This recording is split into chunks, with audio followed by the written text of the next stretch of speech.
여러분 반갑습니다. 정말 잘 돼, 할 수 있어. 법안 스님의 걱정 말고 경전 공부 법안입니다. 크게 생각하라. 크게 생각할수록 크게 된다. 마케팅 전문가인 미국 조자주 주립대 교수 데이빗 슈워츠의 말입니다. 10대 소원표를 쓸 때 제가 항상 강조하는 것들이 있죠. 바로 소원을 크게 가지라는 겁니다.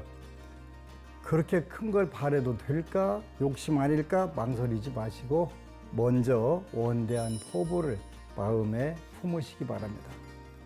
그 다음 간절하게 기도하고 부처님 가르침대로 실천하시면 됩니다.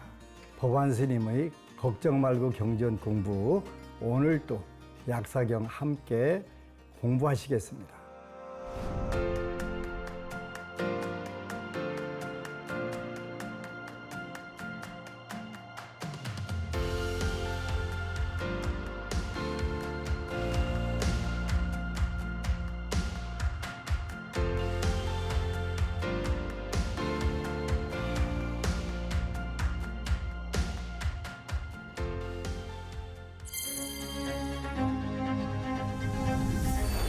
오늘은 벌써 약사경 제14회네요. 제11대원, 기급 음식원 이런 뜻인데, 기급, 가난한 배고플 기자에다가 배고픈 사람들에게 급 준다. 뭘 주냐면 음식을 준다. 그런 뜻이에요. 그래서 생존과 수행의 선후 이런 제목으로 함께 공부할 건데요. 일단은 약사경 18쪽에 제18절 11째 대원은 바라옵건대 내가 오는 세상에서 보리를 얻을 때에 모든 유정들이 배고프고 목이 말라 먹고 마실 것을 얻으려고 여러 가지 나쁜 짓을 저지를 때 내 이름을 듣고 오로지 한 생각으로 받아 지니면 나는 마땅히 가장 좋은 음식으로 먼저 그들이 배부르게 한 뒤 진리의 맛으로 마침내 세상 안락한 세상을 세워주리라. 이렇게 말씀을 하셨네요. 그래서 약사일의 부처님은 많은 분들이 현실신앙이라고 이야기를 해요. 맞습니다. 근데 왜 밥이 보리심보다 먼저인가? 굉장히 중요하잖아요. 우리가 이제 현실에서, 생활에서 세 가지가 꼭 필요한 게 있죠. 옛날에는 그 의식주라고 그랬어요. 그래서 의는 오드의자를 쓰는 것이고, 식은 음식이고, 주는 주거, 주택 환경인데요. 요즘은 좀 단어가 바뀌었더라고요. 금식주라고 그래서 뭐냐 그랬더니 금은 돈이고, 돈, 음식, 주거래요. 그래서 현재 한국은 뭐 옷이 많이 풍요로운 나라니까 옷은 그냥 중요하다고 생각하지 않고 빼는 것 같아요. 그래서 그 대신에 돈에 해당하는 금, 식, 주 이렇게 표현한다고 그래요. 그래서 우리 생활에는 반드시 필요한 거죠. 누가 뭐라 그래도 필요한 거예요. 우리가 이제 그 불교에서는 특히 람림, 보리도 차제론이라고 하는 책에 보면 우리가 의식주가 그 기본적으로 가장 중요한 부분이라서 그 확보가 되면 그 다음에 이제 우리는 보리심을 갖는 거예요. 그래서 왜 밥이 보리심보다 먼저인가? 제가 중국의 자자 들어가는 스승들을 참 좋아하는데 그 중에서 제일 좋아하는 분 중에 하나가 관자라고 하는 분이에요. 관자라고 하는 분인데 그 관중 포숙 해가지고 뭐 의리의 사나이 그 포숙 뭐 이런 분 이야기도 많이 나오는 분인데, 그분이 중국의 정치 사상, 그분 말씀에 의식 쪽이 지 영육이요, 그 창름실이 그 지 예절이다 이런 구절이 있어요.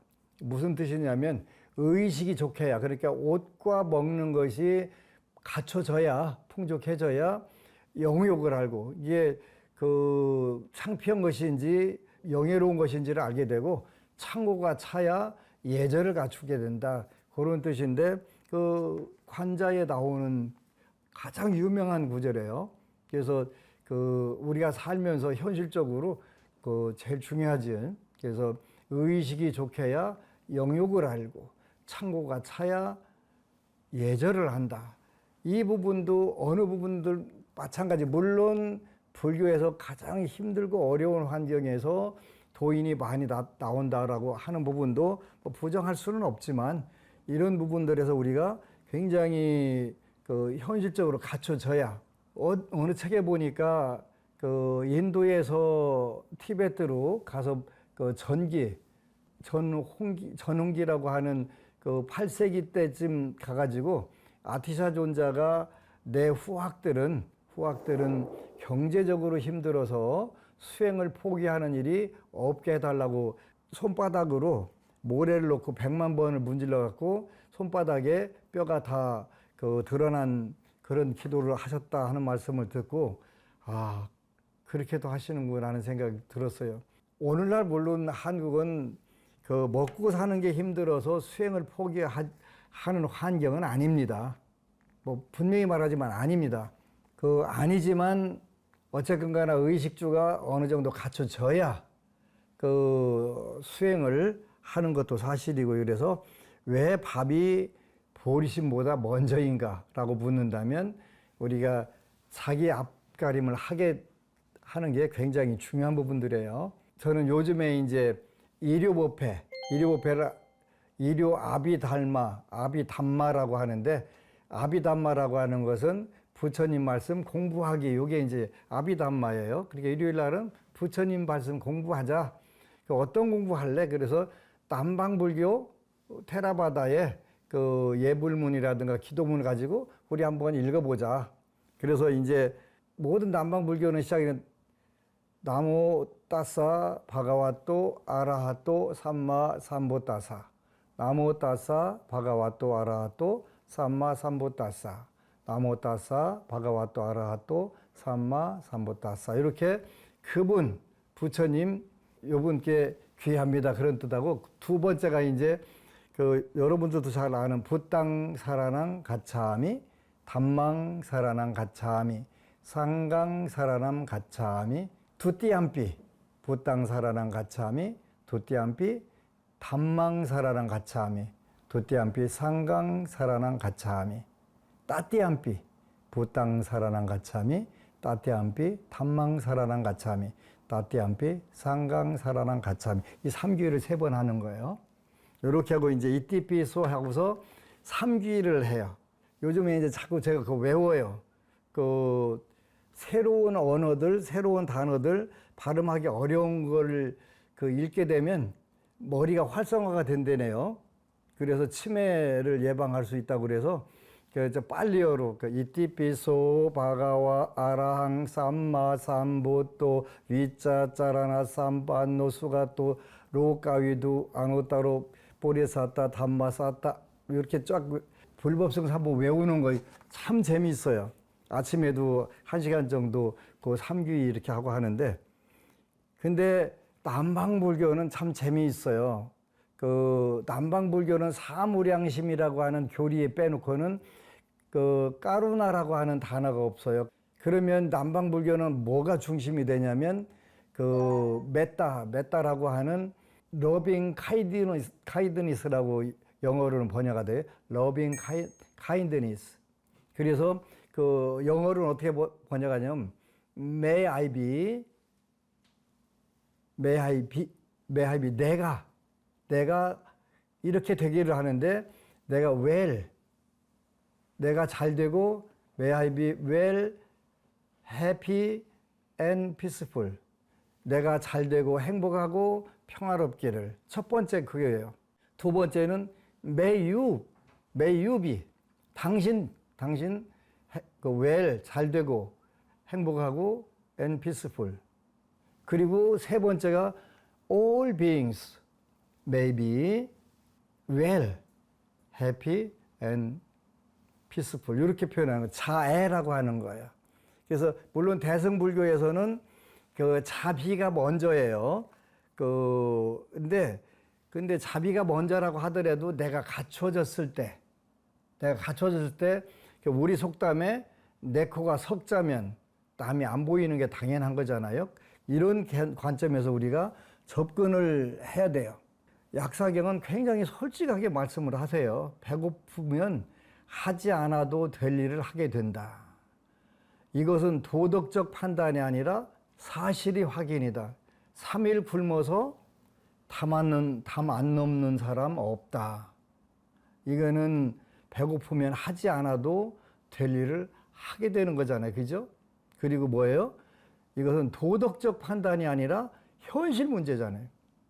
사실이 확인이잖아요. 그래서 약사경에는 약사리 부처님이 먼저 현실적인 문제를 해결해 주시겠다라고 했는데, 그 개포동 포교당에 있을 때 어느 법우가 남편이 사업을 완전히 실패를 해서 이혼을 하고 딸들을 3명을 데리고 친정에 갔대요.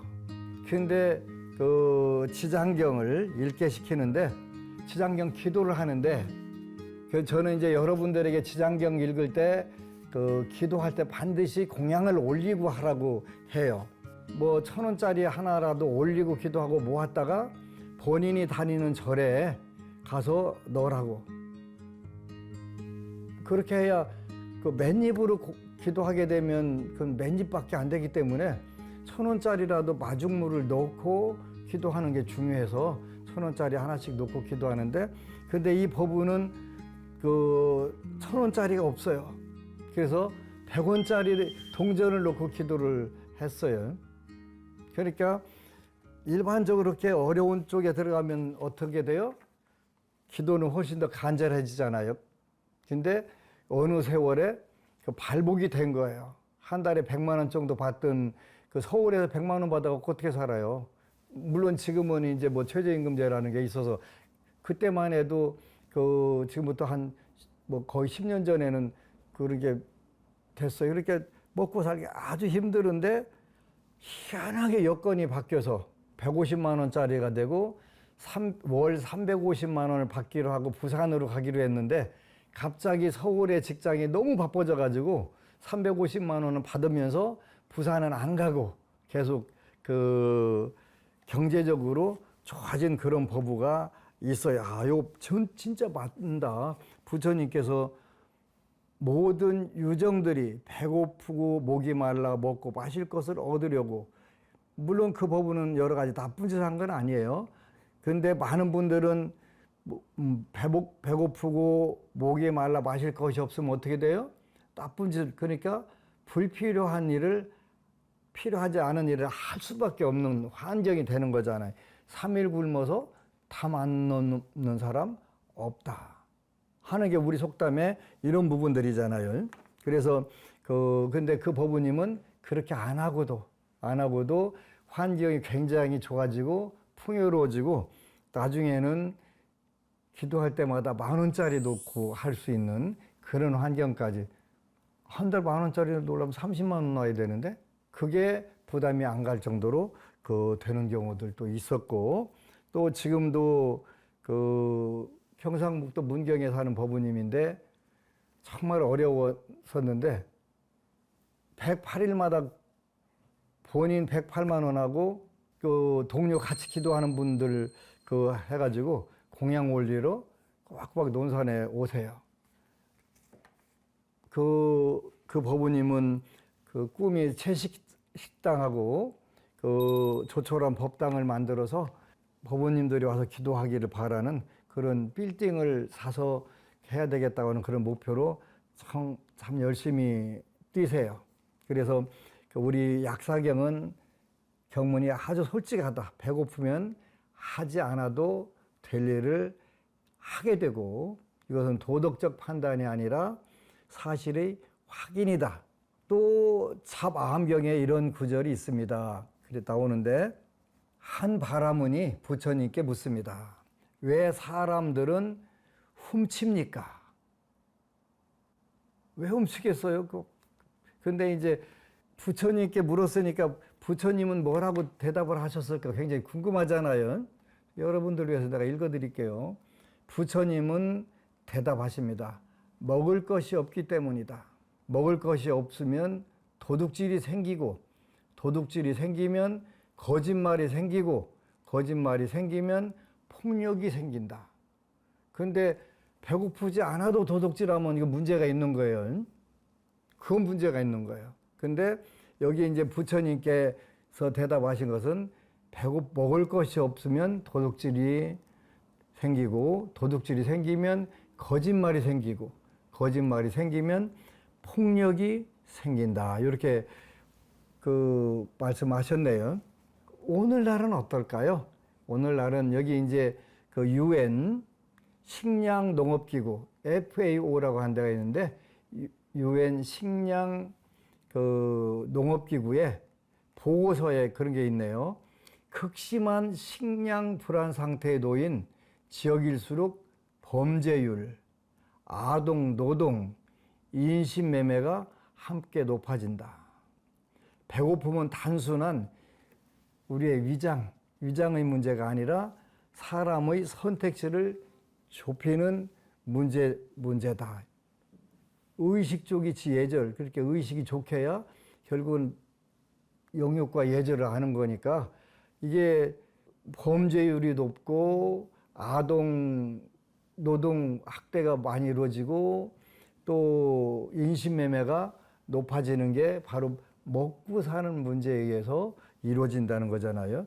굉장히 무서운 이야기들이잖아요. 밥 먹고 사는 거는 요 세상에 약살의 부처님 같은 대단하신 분이 그 12개 원을 세웠는데 굶는 사람들 먹여 살리고 싶어 이 원을 세우신 거예요.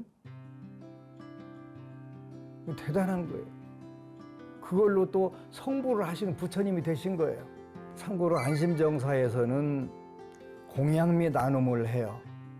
보통 1년에 100톤에서 120톤 정도 나가요. 많이 나간 때는 250톤까지 내보내 봤어요. 1년에요.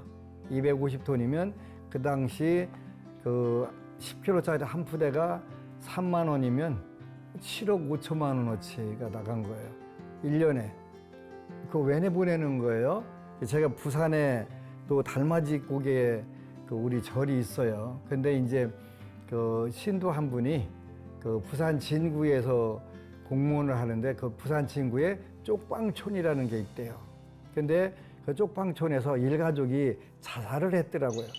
근데 가보니까 쌀 한 톨 김치 한 쪽이 먹고 살기 힘들으니까 자살할 수밖에 없잖아요. 야, 이게 같은 시대에 살면서 그런 소리를 듣는다는 것은 참 안타까운 일이고 부끄러운 일이다. 그런데 한 번은 그 연무 읍장님이 한 지금부터 20년 전쯤에 저를 찾아오셨어요. 쌀 좀 달라고. 그런데 안심정사 그때 쌀 없을 때인데 그 왜 그러냐고 그랬더니 지금은 이제 사각지대가 많이 줄어드는 것 같은데 뭐 자식이 있고 자식이 차가 있고 뭐다 그러면 부모가 정부 지원을 못 받는 거예요. 복지 사각지대가 연무읍에만 360세대가 있는데 그 우리 어느 법우님이 직접 가보니까 쌀 한 톨 그 김치 한 쪽이 없는 집이 그런 집들이 연무읍에만 360세대가 된대요. 한 달에 300kg씩 줘도 1년 12달 꼬박 줘야 되는 거예요. 3.6톤이 필요한 거예요. 지금은 이제 워낙 많이 좋아져서 뭐 그런 부분들이 많지 않은 것 같기도 한데 그 지금도 그런 어려운 부분들이 많이 있을 거예요. 일부는 교육청에다가도 이제 방학 때 밥을 굶는 친구들이 있대요. 그래서 내가 적어도 뭐 복력이 부족해서 세상을 구하거나 하지는 못하지만 그래도 내 절이 있는 곳만은 그런 게 좀 작았으면 좋겠다 이런 생각을 많이 해요. 근데 이제 그 참 기쁜 소식이 하나 있었는데 보호관찰소라고 하는 데가 있어요. 보호관찰소라는 데가 있는데 그 논산에도 있더라고요. 그래서 이제 그 1년에 그 분기별로 쌀을 1톤씩 기부를 하는데 거기 소장님이 오셔가지고 기적이 일어났대요. 재범률, 그러니까 교도소에서 나온 친구들을 관찰하고 있는데 이 친구들이 재범률이 1%가 되면 그건 기적에 들어가는 거래요. 근데 그 우리 하여튼 법률 역사상 처음으로 논산에서 그게 이루어진 거예요. 논산에서. 그래서 그 찾아갔더니 이렇게 쌀도 얻어다 주시고 하는데 내가 어떻게 다시 범죄를 저지르냐 이런 이야기를 하더래요. 그래서 이 부분은 내가 그래도 조금은 보람이 있는 일을 하고 있구나. 그래서 이제 저는 법원님들한테 내가 쓸 것을 내가 뭘 써야 되는데 좀 사달라 이런 얘기를 하질 않아요. 근데 공양미는 나 열심히 모아요. 왜냐하면 한 푸대라도 더 주면 그 대한민국 사람들에게 쌀은 희망이고 생명이에요. 단순한 그 음식이 아니라 쌀 10kg짜리 2개 갖다 줬는데 제보만 안 하는 거예요. 2개나 가져오니까 마음이 풍요로워져 갖고 해둘 이유가 없는 거예요. 그래서 재범률 1%의 기적이 일어났습니다 하고서 인사하러 왔더라고요. 물론 공양미 쌀 때문에 100% 그것 때문에만은 아닐 거예요. 그래도 그런 표현이 나오는 것 자체가 그 의미가 있고 행복한 거잖아요. 저는 금생에 신도들의 시주에 의존하지 않고 살겠다라고 해서 신도들에게 내가 필요한 것을 요구하거나 하는 경우는 원칙적으로 없어요. 그런데 그 공양미는 권유를 하고 또 많은 분들이 그 공양미를 때로는 1톤씩 1톤이면 300만 원이에요. 근데 그걸 해주시는 분들이 있어요. 상당히 많아요. 그래서 1년에 120톤이 모아지는 거예요. 왜 하냐고 물으면 1톤 했는데 일이 잘 된 거예요. 또 우리 그 경상남도 함안이라고 하는 곳에 사는 우리 법우님이 한 분이 있는데 올해 4년째일 거예요. 올해도 할 거라고 생각하는데 작년에 3년간 매년 1톤씩 하는 거예요. 그 신도님들이 요즘 10kg 쌀이 3만 원 넘어가잖아요. 근데 왜 3만 원만 받아요? 더 올려서 받지. 올려서 받아도 좋은데 우리는 대량 구매를 해요. 그래서 현재까지는 3만 원 안쪽으로 들어와요. 그래도 그 300만 원 받아도 저는 거기서 10원도 빼지 않아요. 그러니까 그래서 많은 분들이 법안 스님은 공양미 갖고는 절대로 장난 안 쳐. 여기에 이제 거기에 대한 믿음이 생겨서 1톤씩 하는, 저도 1년에 한 20톤은 해요. 그러니까 120톤이 모아지는 거지 120톤 작은 금액이 아니잖아요. 3억 6천인데 가격으로만 따지면 3억 6천인데 그게 어떻게 작은 금액입니까? 대한민국 국민에게 쌀은 단순한 음식이 아니라 생명이다, 희망이다 이런 생각을 하기 때문에 공양미 나눔 운동을 제가 능력이 닿는 한은 할 거예요. 요 밥은, 음식은 윤리 이전에 생존이다 이렇게. 그래서 불교는 종종 욕망을 끊으라고 가르친다고 오해를 받습니다. 그랬네, 그죠? 하지만 경전을 자세히 읽어보면 불교는 단 한 번도 굶주림을 미덕으로 여긴 사실이 없습니다. 어느 경전에도 굶주림이 미덕이라고 부처님께서 하신 말씀이 없습니다. 부처님이 성도하시기 전에 극단적인 고행으로 쓰러지신 뒤 수자타 유미죽을 먹고 회복하신 이야기 기억하시지요? 몸을 돌보지 않고는 깨달음이라고 하는 것은 있을 수 없고 이룰 수 없다는 것을 몸소 보여주신 그런 소중한 예잖아요. 약살의 부처님은 일단은 먼저 법문하시기 전에 먹여놓으시고 일단 배부르게 먹여놓고 그러고서 네가 왜 나쁜 일을 했는가를 묻기 전에 네가 배고팠구나. 먼저 배가 고프면 정신없는 걸 어쩌겠어요, 그죠? 그래서 그렇게 하셨다고 나와요. 우리가 지난번에 했던 강좌는 지장경이었어요. 지장경이었는데 지장경 강의하면서 지장경 해설서를 2개나 만들었어요. 하나는 알기 쉬운 지장경 해설서도 있고요. 또 조금 더 얇은 것은 읽히는 지장경이라고 됐는데 지난번에도 말씀드렸지만 책은 각 도량에 안심정사 그 논산 본찰로 연락하시면 일단 제일 받기가 편하실 거예요.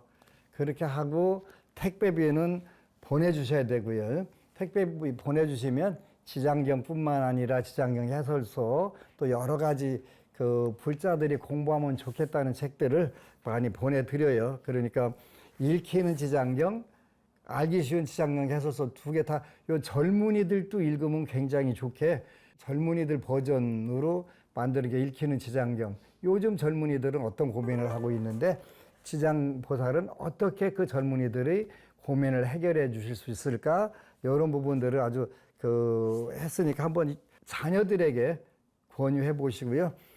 안심정서에서는 지속적으로 여러 가지 경전 해설서, 교리서 계속 찍어내요. 왜냐하면 하나라도 보면 행복해지고 풍요로워지는 사람들이 나오기 때문에 그렇지요. 어떻게 현실적으로 배고픔의 업을 끊는가? 이제 어느 분이 기도로는 부자가 될 수 없다라고 하는데 그러면서 그 책에 또 그런 구절이 있더라고요. 큰 부자는 하늘에서 내는 거고 작은 부자는 근검한 데서 오는 거다. 명심보감에 나오는 구절이에요.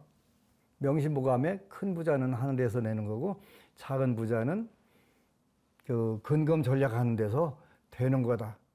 기도로는 큰 부자가 될 수 없다라고 할 수도 있는데 반드시 그런 건 아니라고 저는 생각을 해요. 내가 대학 시절 때 일본에 나셔널 전기라고 하는 회사가 있었어요. 마쓰시다 고노스케라고 하는 송하라고 하는 회장님이었는데 이분은 1년에 그 전자제품을 파는 것보다 당신의 강의 한 책이 더 수입이 많다라고 하셨던 그 유명한 경영 철학가였어요. 마쓰시다 고노스케. 그분이 쓴 책, 제가 좋아하는 책이 있었는데 가난한 젊은이들이여 인생을 이야기하자. 뭐 그런 제목이었던 것 같아요. 가난한 젊은이들이여 인생을 이야기하자. 정규적으로 대학 공부 안 하고 했는데 일본의 굴지의 재벌로 또 강연과 책으로 수입이 회사 수입보다 더 많은 그런 분이었는데 그분 책에 기억나는 게 있는데 어렸을 때 부모님이 스님을 모셨다가 3년간 독불공을 해주셨대요. 본인 잘 되라고. 그래서 본인은 이게 큰 부자가 된 것 같다. 이렇게 말씀하신 책이 기억이 나요. 가난한 젊은이들아 인생을 이야기하자. 이런 부분이었어요. 그래서 요 대원은 이것이 불교의 현실 감각이다. 그러니까 우리가 이런 감각 살려야 돼요. 불교는 무조건 양보하고 무조건 거지로 살아야 되고 무조건 무슨 마음 비우고 안빈 낙도해야 되고 뭐 청빈하게 살아야 되고 어디에 나오는 거예요? 어디에 나오는 거예요? 나는 아무리 찾아봐도 없더만.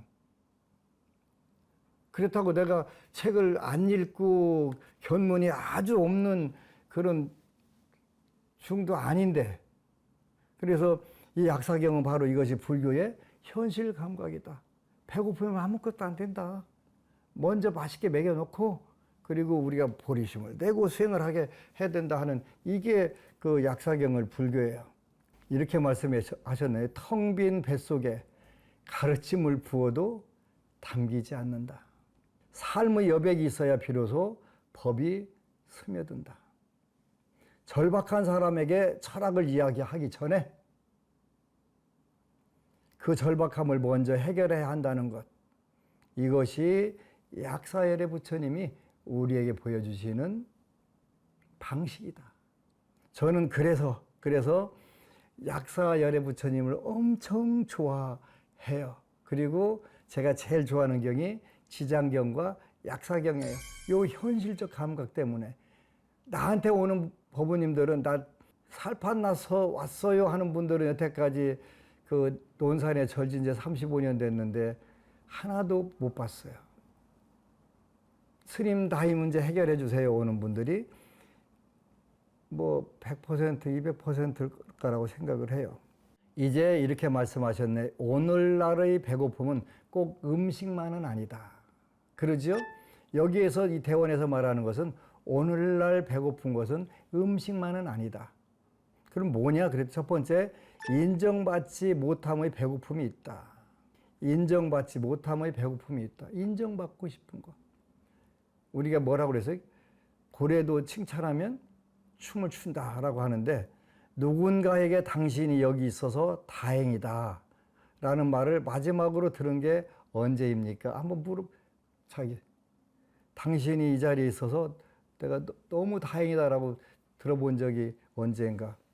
인정받지 못한 채 살아가는 사람은 그 허기를 채우기 위해 때로 과도한 경쟁에 뛰어들고 타인을 밀어내고 무리를 한다.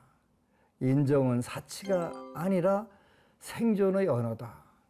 이제 오늘 가서 오늘 여러분들이 본문 보고 가족도 칭찬도 해보고 당신이서 행복하다고 하고 한번 해보세요.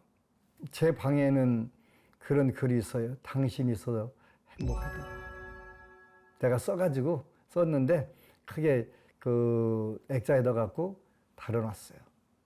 당신이 있어서 행복합니다. 인정받지 못한 배고픔, 허기진 거. 그 다음에 두 번째는 관계의 배고픔. 관계의 배고픔. 2024년 미국 공중보건국장이라고 하는 분이 보고서에 그렇게 썼네요. 외로움을 현대의 전염병이다 이렇게 표현하셨대요. 하루 담배 15개 피를 피우는 만큼이나 건강에 해롭대요. 그래서 연결되지 못한 사람들은 그 결핍을 채우기 위해서 중독 여기에 들어가고 또 화면에 들어가고 요즘에 쇼츠라든가 유튜브에 과도하게 몰입을 하는 경우들이 요 관계의 배고픔에서 그러면서 그럼 배불러지냐? 오히려 더 그 굶주림이 심화가 된다라고 하는 문제가 생기지요. 첫 번째는 인정받지 못함의 배고픔, 두 번째는 관계의 배고픔, 세 번째는 의미의 배고픔. 의미의 배고픔이 뭐냐? 나는 왜 사는가에 대한 답이 없을 때 사람은 가장 위험해진다. 빅터 프랭클이라고 하는 그 사람이 아우슈비츠에서 살아남은 사람들이 관찰하면서 말을 했대요. 가장 먼저 무너진 이들은 의미를 잃은 사람들이었다고.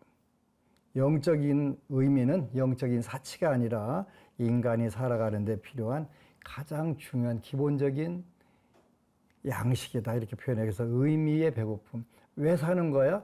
난 살 이유가 많아.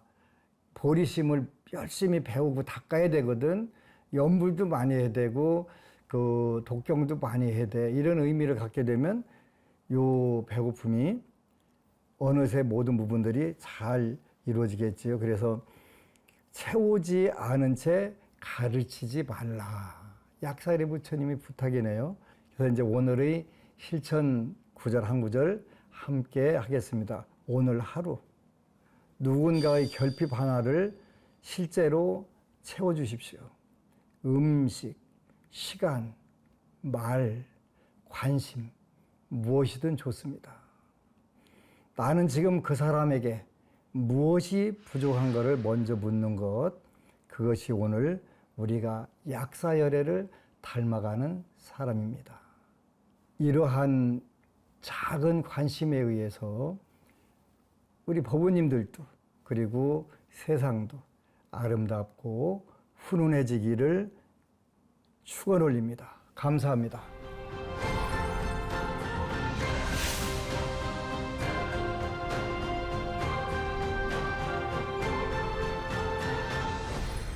운명을 바꾼 사람들 안심정사 카페와 유튜브 댓글로 보내주신 사연 소개해 드릴게요.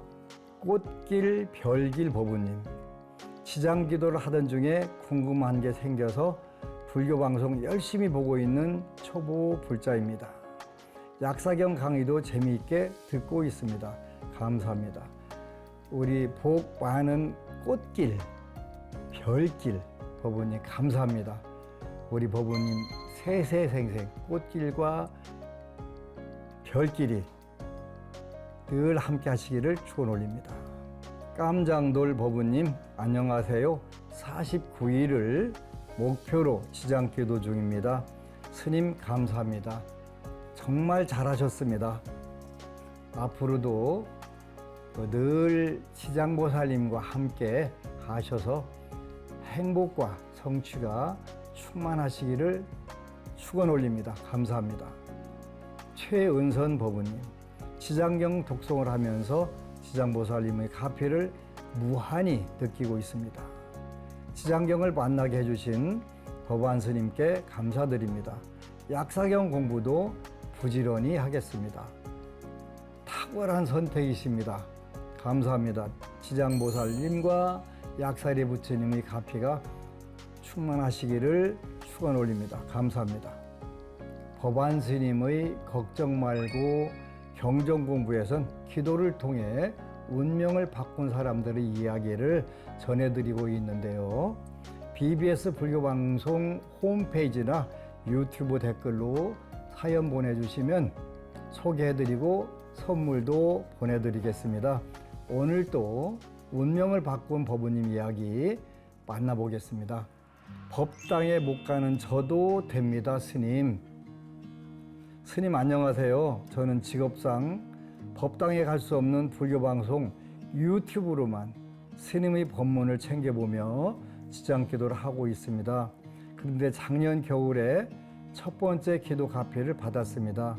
매달 10일이면 꼬박꼬박 60만 원 넘게 나가던 돈이 12월부터는 안 나가는 기적 같은 일이 있었어요. 자세한 사정을 말씀드릴 수는 없지만 지금도 믿기지 않을 정도로 불보살님의 가피가 아니고서는 있을 수 없는 일이 있었습니다. 그리고 1월에 또 가피를 주셨습니다. 매달 15만 원씩 어머니 요양원 비용을 냈는데 큰언니가 올해부터 저는 내지 말라고 하더라고요. 어안이 벙벙했습니다. 그리고 결정적으로 단 열흘 만에 또 하나의 소원이 이루어졌습니다. 갑자기 가게 임대 보증금이 올라서 1월 말까지 급하게 500만 원이 필요했습니다. 떨리는 마음으로 서울법당에서 딸아이와 제수불공을 드리고 스님도 처음으로 뵐 수 있었습니다. 소원표에 이달 말까지 500만 원을 융통해 주세요라고 적었지요. 급한 불부터 빨리 꺼야 했기에 다음 날에는 친구에게 100만 원이라도 빌려줄 수 있느냐고 문자를 보내고 인터넷으로 집중 산신 기도에 동참했습니다. 입이 바짝바짝 마르고 가슴이 쪼그라드는 느낌으로 지장경 소책자를 손에 꼭 붙잡고 지장보살 연불과 도구살이 하면서 긴장된 하루를 보냈지요. 그날 저녁 친구로부터 전화가 왔습니다.